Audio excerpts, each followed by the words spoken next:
Assalamualaikum warahmatullahi wabarakatuh. Selamat pagi, salam sejahtera untuk kita semua. Salam Om Swastiastu, Namo Buddhaya, salam kebajikan. Marilah kita panjatkan puji syukur kehadirat Tuhan Yang Maha Esa, karena berkat rahmat-Nya kita bisa berkumpul di sini. Perkenalkan, kami dari kelompok 3 yang akan mempresentasikan mengenai reseptor kanal ion sebagai target aksi obat. Dengan saya untuk memperkenalkan anggota dari kelompok 3 yang terdiri dari Angga Dwi Saputra, dengan saya sendiri Putri Anggun Setianingrum, lalu Tuti Enderwati dan Yusi Luisiana Amanda. Di sini kami akan memaparkan mengenai dari definisi, lalu reseptor asetilkolinikotin dan kanal ion sebagai target aksi obat. Selanjutnya yaitu ada mengenai reseptor GABA, reseptor glutamat, dan reseptor 5-HT3 atau serotonin. Jadi reseptor kanal ion sebagai target aksi obat atau reseptor kanal ion ligand gate ion channel reseptor disebut juga reseptor ionotropi. Reseptor ini merupakan suatu glikoprotein yang melintasi membran sel dan merupakan suatu kompleks multisubunit yang tersusun membentuk porus atau kanal. Sifat-sifat penting dari reseptor kanal ion sebagai target aksi obat yaitu: pertama, teraktivasi sebagai respon terhadap ligand spesifik atau neurotransmitter. Selanjutnya, memungkinkan ion melalui membran yang semula impermeabel, dan terakhir, selektif terhadap ion-ion tertentu.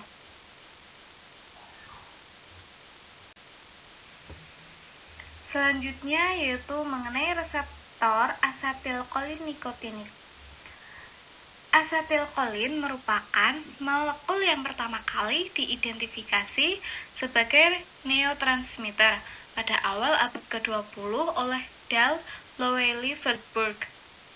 Di dalam susunan saraf pusat, asetilkolin dibuat oleh saraf yang badan selnya terdapat pada batang otak dan forebrain, dan juga disintesis dalam saraf di berbagai daerah di otak. Asetilkolin berfungsi pada sistem saraf pusat maupun sistem saraf otonom di perifer dan merupakan neurotransmitter utama di ganglion. Asetilkolin juga merupakan neurotransmitter utama pada saraf motorik di neuromuscular junction pada golongan vertebrata. Asetilkolin disintesis dari prekursornya yaitu kolin dan asetil-koenzim A dengan bantuan enzim kolin asetil transferase. Setelah dilepaskan dari ujung sinaptik, asetilkolin akan didegradasi oleh asetilkolinesterase menjadi kolin dan asetat. Ada 3 peristiwa ketika asetilkolin dilepaskan dari ujung presinaptik. Yang pertama adalah asetilkolin akan beraksi pada reseptornya, baik pada paskasinaptik atau presinaptik. Yang kedua, asetilkolin akan diambil kembali atau direuptake ke dalam ujung presinaptik, tapi dalam bentuk hasil metabolismenya yaitu kolin, yang kemudian akan digunakan lagi sebagai prekursor sintesis asetilkolin. Proses ini dapat dihambat oleh helikolinum yang bekerja menghambat transporter kolin, sehingga menghalangi masuknya kembali kolin ke presinaptik. Yang ketiga atau yang terakhir adalah asetilkolin dapat mengalami degradasi menjadi kolin dan asetat. Selanjutnya ada obat yang digunakan untuk meningkatkan kadar asetilkolin di tempat aksinya pada penyakit-penyakit yang disebabkan oleh kurangnya aksi asetilkolin, yaitu seperti glaukoma, myasthenia gravis, gangguan otot polos, dan sebagainya. seperti neostigmin, fisostigmin, takrin, donepezil, rivastigmin, dan galantamin. Ada pula obat yang bekerja menghambat masuknya asetilkolin ke dalam vesikelnya di presinaptik, yaitu vesamikol yang bekerja pada pembawa asetilkolin. Ada dua tipe reseptor asetilkolin. Yang pertama yaitu antagonis reseptor asetilkolin nikotinik. Reseptor nikotinik yang menjadi target aksi obat antagonis adalah reseptor nikotinik yang berada di ganglia tunum dan di neuromuscular junction. Contoh obat pemblok ganglion adalah hexametanium dan trivatafan. Obat-obat ini dulu digunakan sebagai obat antihipertensi pada hipertensi kronis dan krisis hipertensi. Tetapi obat-obat ini sudah tidak lagi dipakai karena aksinya yang tidak spesifik atau blokade pada preganglion akan menghambat pula aksi simpatik maupun parasimpatik sehingga memberikan efek samping yang luas. Pada reseptor nikotinik di neuromuscular junction, banyak obat yang bekerja sebagai antagonis yang disebut juga pemblok neuromuskular. Obat golongan ini banyak digunakan sebagai secara klinis pada pelaksanaan operasi pembedahan atau pada kondisi ketika kontraksi otot harus dihindari. Golongan non-depolarizing blocking agent adalah suatu antagonis yang bekerja dengan cara berkompetensi dengan asetilkolin untuk berikatan dengan reseptornya yang berada di sel otot. Contoh obat yang bereaksi dengan mekanisme ini adalah tubokurarin. Yang kedua, ada agonis reseptor asetilkolin.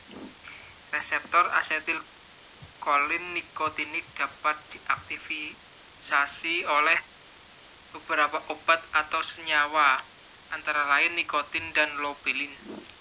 Nikotin akan meningkat reseptor asetilkolin di saraf pusat dan memfasilitasi pelepasan beberapa neurotransmitter.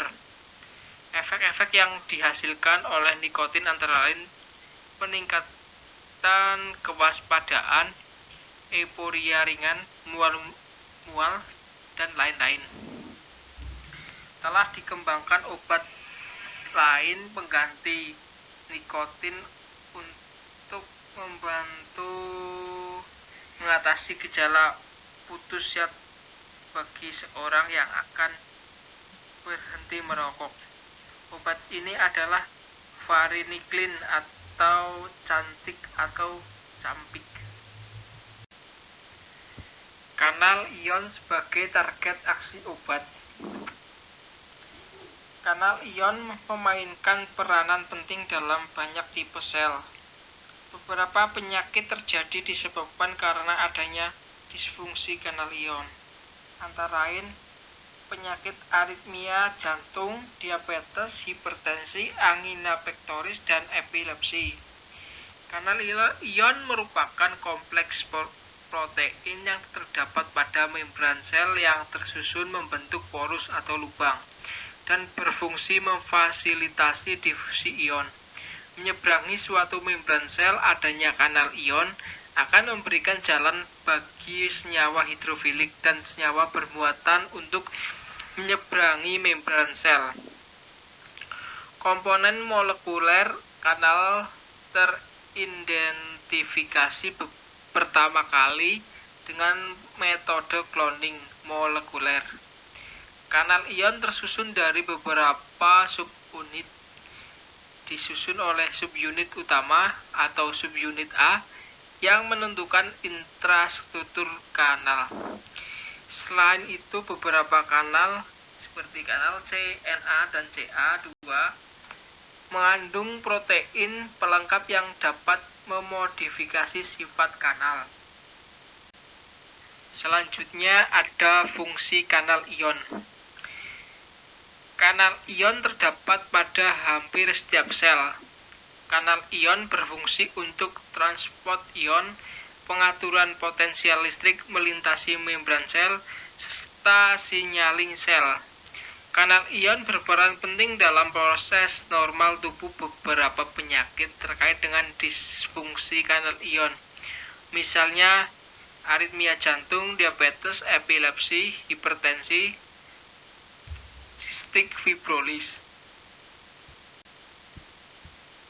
Selanjutnya ada klasifikasi kanal. Kanal ion terkait protein G. Kanal ini terkait dengan protein G dan teraktivasi jika protein G teraktivasi. Kanal ion berdasarkan cara teraktivasinya, kanal ion dapat digolongkan menjadi 5 jenis, yaitu yang pertama, kanal ion teraktivasi voltase.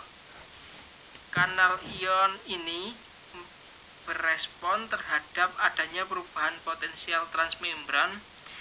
Kanal ini akan membuka sebagai respon terhadap terjadinya depolarisasi dan akan menutup jika terjadi hiperpolarisasi. 2. Kanal ion teraktivasi Lingau. Kanal ini berespon terhadap adanya molekul ligan spesifik yang berada di daerah ekstrakurikuler tempat kanal berada. Kanal ini memiliki tempat ikatan untuk ligan dan disebut juga reseptor kanal ion. Yang ketiga, kanal ion teraktivasi molekul intrasel atau sinyal. Kanal berespon terhadap suatu molekul yang berada di bagian intrasel yang merupakan bagian dari proses signaling, misalnya terhadap second messenger seperti Ca, CAMP, dan CGMP. Yang keempat, kanal ion teraktivasi oleh kekuatan mekanik. Kanal ini membuka dan menutup sebagai respon terhadap kekuatan mekanis yang timbul dari peregangan atau pengerutan lokal membran di sekitar kanal tersebut. Misalnya jika sel tersebut mengembang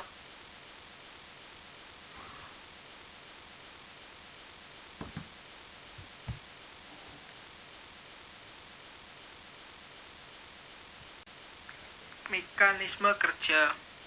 Berdasarkan mekanismenya, obat dengan target aksi kanal ion dibedakan menjadi 2, yaitu yang pertama, pengeblok kanal. Obat golongan ini mengeblok kanal ion secara fisik sehingga menghambat transport ion pada membran, menyebabkan terhambatnya proses depolarisasi sehingga menurunkan potensial aksi sel. Padahal potensial aksi tersebut dibutuhkan dalam penghantaran impuls rasa sakit. Yang kedua, modulator kanal. Obat golongan ini bekerja dengan cara memodulasi kanal ion sehingga menyebabkan kanal ion terbuka atau tertutup. Obat ini mempunyai sisi aktif sendiri. Reseptor GABA. GABA merupakan neurotransmitter inhibitor utama di sistem saraf pusat mamalia dan terdapat pada hampir 40% saraf. Peran GABA sebagai neurotransmitter inhibitor didukung fakta bahwa banyak penyakit saraf yang disebabkan karena adanya degenerasi saraf GABAergik. Contohnya epilepsi, gangguan tidur, tardive dyskinesia, dan lain-lain. GABA disintetis dari glutamat dengan bantuan enzim asam glutamat dekarboksilase. Disintetis pada ujung saraf presinaptik dan disimpan di dalam vesikel sebelum dilepaskan. Sekali dilepaskan, GABA terdifusi menyeberangi celah sinaptik dan akan mengalami sedikit 3 peristiwa. Pertama, GABA dapat berinteraksi dengan reseptornya menimbulkan aksi penghambatan fungsi CNS. Kedua, GABA akan mengalami degradasi oleh enzim GABA transaminase.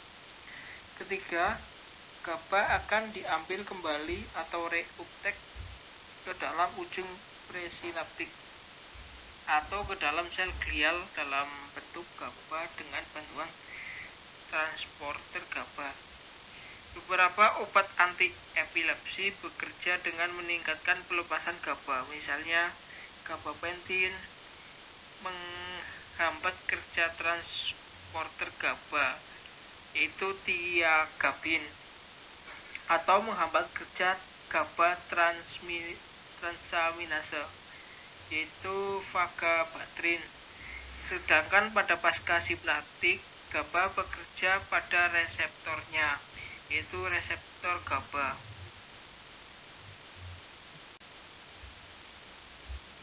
Reseptor GABA memiliki peran penting dalam sistem biologis karena dia memiliki tempat ikatan bagi obat-obat sedatif hipnotik, yaitu golongan barbiturat dan benzodiazepin.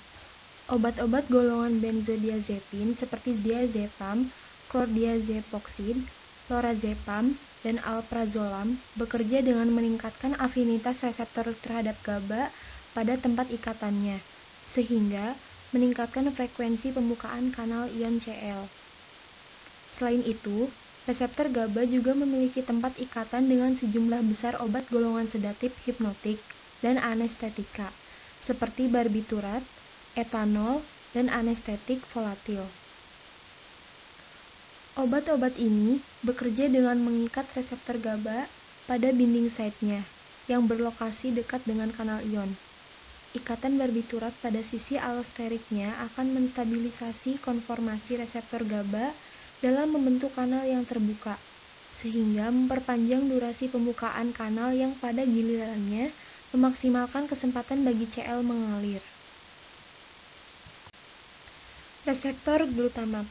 Glutamat adalah asam amino non-esensial yang berfungsi sebagai neurotransmitter pemicu atau eksitatori yang utama di otak. Mereka tidak dapat menembus sawar darah otak dan tidak disuplai dari sistem sirkulasi. Karena itu, dia disintesis di otak dari prekursornya, yaitu glutamin dengan bantuan glutaminase atau aspartat dengan bantuan transaminase. Setelah dilepaskan ke celah sinaptik, glutamin diambil kembali ke dalam presinaptik dengan bantuan suatu transporter glutamat atau diambil oleh sel glia untuk diubah menjadi glutamin di dalam sel glia. Glutamin di dalam sel glia kemudian dipompa keluar menuju saraf presinaptik untuk disintesis kembali menjadi glutamat. Reseptor glutamat ionotropik juga terbagi lagi menjadi 3 kelompok berdasarkan sekuens subunit reseptor dan farmakologinya. 3 kelompok itu adalah 1. Reseptor N-metil D-aspartat atau NMDA. 2. Reseptor alpha-amino 3-hidroksi 5-metil 4-isosazil propionik asid atau AMPA. Yang ketiga yaitu reseptor kainate. Reseptor 5-HT3 atau serotonin. Serotonin merupakan senyawa neurotransmitter monoamina yang terlibat dalam berbagai penyakit yang cukup luas cakupannya, meliputi penyakit psikiatrik seperti depresi, kecemasan, skizofrenia, dan gangguan obsesif kompulsif sampai migrain, gangguan makanan, dan gangguan pencernaan. Serotonin dijumpai jaringan kardiovaskuler, sistem saraf perifer, sel darah, dan sistem saraf pusat di otak. Pada otak, serotonin diekspresikan oleh rape nuklei yang berasal dari batang otak. Serotonin sendiri berfungsi sebagai penghambat jalur nyeri di medula spinalis dan memiliki aksi inhibisi pada sistem syaraf pusat yang dipercaya mengontrol perasaan dan mengontrol tidur. Serotonin yang terlepas dapat mengalami beberapa peristiwa, di antaranya yaitu 1. Berdifusi menjauh dari sinaps, 2. Dimetabolisme oleh MAO, 3. Mengaktifasi reseptor presinaptik atau reseptor 5-HT1A dan 5-HT1D suatu autoreseptor. Yang keempat yaitu mengaktifasi reseptor postsinaptik dan yang kelima yaitu mengalami reuptake dengan bantuan transporter serotonin presinaptik atau SERT, yaitu serotonin transporter. Kemudian, pengambilan kembali serotonin ke dalam ujung presinaptik oleh SERT melalui peristiwa reuptake merupakan mekanisme utama penghentian transmisi signal serotonin. Karena itu, obat yang dapat mengikat SERT dan menghambat reuptake serotonin dapat memperpanjang aksi serotonin. Penyakit tertentu di mana kekurangan neurotransmitter serotonin, seperti depresi, dapat didekati dengan meningkatkan ketersediaan serotonin di tempat aksinya dengan cara menghambat reuptake. Contoh obat yang bereaksi demikian adalah antidepresan golongan SSRI atau Selective Serotonin Reuptake Inhibitor, seperti fluoxetine, fluvoxamine, paroxetine, dan sertralin. Obat golongan antidepresan trisiklik juga bekerja menghambat reuptake serotonin, tetapi tidak selektif karena mereka juga menghambat reuptake norepinefrin. Contoh obatnya adalah amitriptyline, imipramine, nortriptyline, dan desipramin. Obat tersebut juga tidak selektif karena mereka juga menghambat reuptake norepinefrin. Sekian presentasi dari kelompok kami mengenai reseptor kanal ion sebagai target aksi obat. Terima kasih. Wassalamualaikum warahmatullahi wabarakatuh.